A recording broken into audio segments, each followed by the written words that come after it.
Okay, so with the normal maps baked for the high poly, the next step is going to be to bake the ambient occlusion from the high poly onto the low poly. Again, we're going to do this piece by piece because here it really makes sense to do this piece by piece because you mainly do not want ambient occlusion for intersecting high poly pieces. For example, if you have a high poly cylinder that's perfectly round and you have a low poly cylinder representing that only has 6 sides, the intersection ambient occlusion will be perfectly round, but the intersection will not match up with the actual low poly geometry because you only have 6 sides there. So that's why you need to do exploded or split bakes like I've done here. So again, just setting things up a bit, unhiding things so I can get started with this. Going to use pretty much the same method. The only difference is going to be that I assign pure white materials to everything I want to bake. And I'm creating a skylight. And I'm using a skylight because it's just the easiest way. You can use mental ray for this, but I prefer to just use scanline and bake with that. Make sure to turn on light tracer. That's all you have to do, really. And so in advanced lighting, turn on light tracer. Then for the bake pieces, I'm going to select number 02 and open up the baking window. Delete my, put in a lighting map, and the normal map, I'm probably going to disable that so it doesn't really change things. So set this to bake and let's just see what that comes up with. So there's some red in there. I'm just going to apply it to the model so I can see where the issues actually lie. In the diffuse, I'm going to load up the ambient occlusion. Go just apply this ambient occlusion. And for the most part, it looks okay. I saw some red, but I don't think we're seeing that much of it here. It's probably in some quite hidden spots. So assign that white material, and I'm going to up the sampling quality right now, turn on the global super sampler. It still has the settings from our normal map bake. You want to use the same settings for both of these so they just match up to the pixel in terms of baking. Set it to 4K by 2K. We baked at half resolution again to test things. So that all good. We're just going to hit render, tell it to overwrite, and wait for the render to complete. Again, this takes quite a while. We've skipped ahead to make sure that you're not really bored by the render crawling along. So we're just going to unhide some of these pieces so we can get started on the next one. Next one's the blue one, number 02. Same deal. We're just going to assign a pure white material to these because otherwise, if you bake a lighting map, you just want to make sure you bake a lighting map. It shouldn't really matter, but I just want to be safe and assign a white material. It doesn't hurt anyway to do that. So I'll set this to 4K by 2K. I'm just going to be bold and start baking at higher quality from the start, since I barely had to do any adjustments for the previous one. But we're actually missing some rays in certain spots here. Looks like cage is slightly misaligned in certain spots. So I'm just going to assign the actual texture on here. And I'm assigning it because it makes it easier to figure out where exactly things have gone wrong, what I'm exactly missing. So we've got some red pieces here and there, and annoyingly some mismatches in that specific spot there. So it looks like right here, we're going to have to offset a few of these pieces. So I'm just going to select them vertex by vertex for all the missing ones. I think it looks like these are also a bit misaligned. And then just move them out so we're not missing anything in that spot anymore.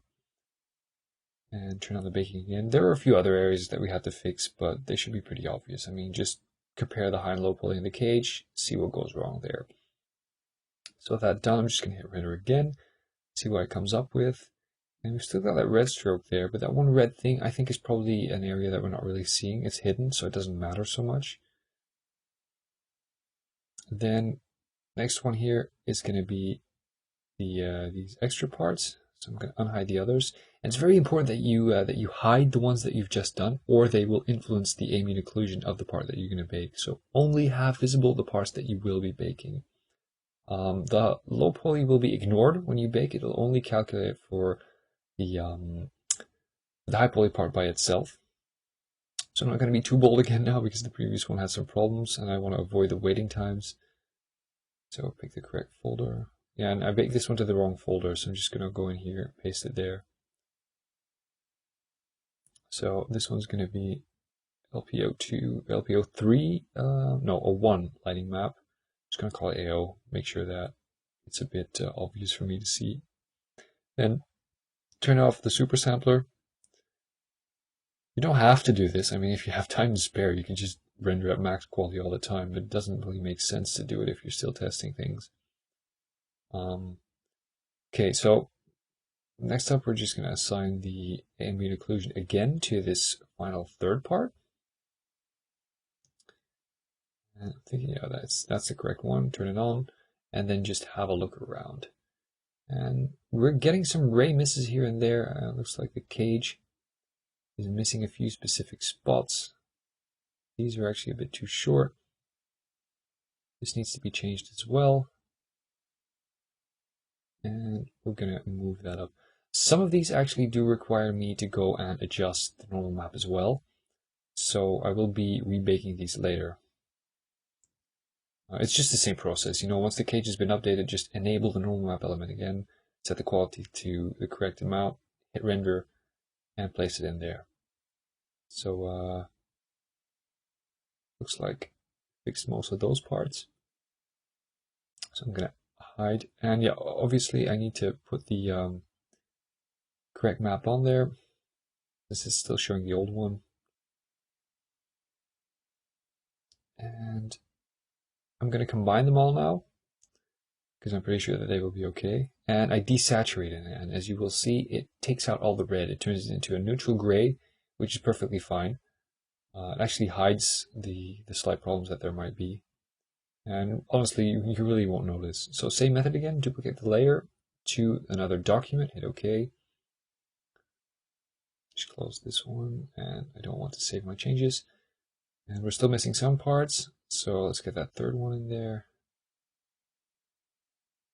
And just clear the areas that might be intersecting. Duplicate it to the next layer here. Making sure everything's desaturated, clearing the possible intersections. And that area, it still bugs me a little bit, but you really don't see it because it's inside the sprocket, so I'll just have to get over it. Okay, so that's it for our combined normal map. So I'm going to call this dozer lpao.psd, just save it separately, and then save it as a TJ as well. I try to keep PSDs of these composite versions so I can easily swap them in and out. Then it's time to actually bake the ambient occlusion for the tracks. Just the same method, really. Gotta make sure that and they seem to be misaligned a little bit, and I'm trying to figure out why this has exactly happened. First, I'm going to turn them all to white, and the reason that they're misaligned, I'm trying to think. We're just going to do a bake first, see what it gets, and then we'll look into the misalignment issue. So save this out, set up the baking and everything, and use 1024 by 1024 to bake this in. Okay, so we're going to have to hide this one, or it's going to influence our baking. And then just hit render. And the misalignment issue, that's just because you have to turn on the train maker script. So I've just done that in the meanwhile after the test render. So you have to run the train maker script every single time if you close max in between. So we've got our normal map and our ambient occlusion here. So both going to load those in. And look at that. Actually, it looks pretty good. It's with some specular on there. From a distance, like up close, you can tell it's pretty flat. But at a glance, it really looks like there's some actual geometry in there. It's a pretty convincing thing for those normals. So I'm going to unhide all the rest of the pieces. Unhide every single one of them. And then just build the combined material again, because we're using the separate ambient occlusion from part 1, 2, and 3. So going to this shader here, assign that material, then pick the LPAO final thing, and then use the LP normal as well. And let's have a look at this. It's looking pretty good. Ambient occlusion is in there. And this is only the baked ambient occlusion. Obviously, we need to get some more in there for the actual interaction and intersection between parts. So that'll be up next. And obviously, these splines, we've been ignoring them for now. It's time to give these some love. We haven't really baked anything for them. So what I'm just going to do is bake some ambient occlusion for these things. Just turn them to pure white. Turn everything else on. Let's see, okay, so got our splines here. Turn them into an editable poly and attach all the other ones. Just hit attach, make sure to turn on geometry so I can see them. Attach them so we have a single spline object. Some of these were mirrored, so the UVs are flipped. I'm going to go in and select the flipped ones. The normals are flipped, and flip the normals around. And with that done, I can add in the lighting map. Like I said, the normals don't matter for this. I mean, you could go through the trouble of baking these, but you really won't be able to tell since these splines are all silhouette and just no surface detail really. So call this LP hydraulics ambient occlusion. Turn off shadows and just give that a render. So we have some slight intersection problems, but we can just fix those manually and assign them. And you have to redo the material obviously because we baked this thing. So it looks like those splines have baked correctly, and that should be about it for the ambient occlusion baking.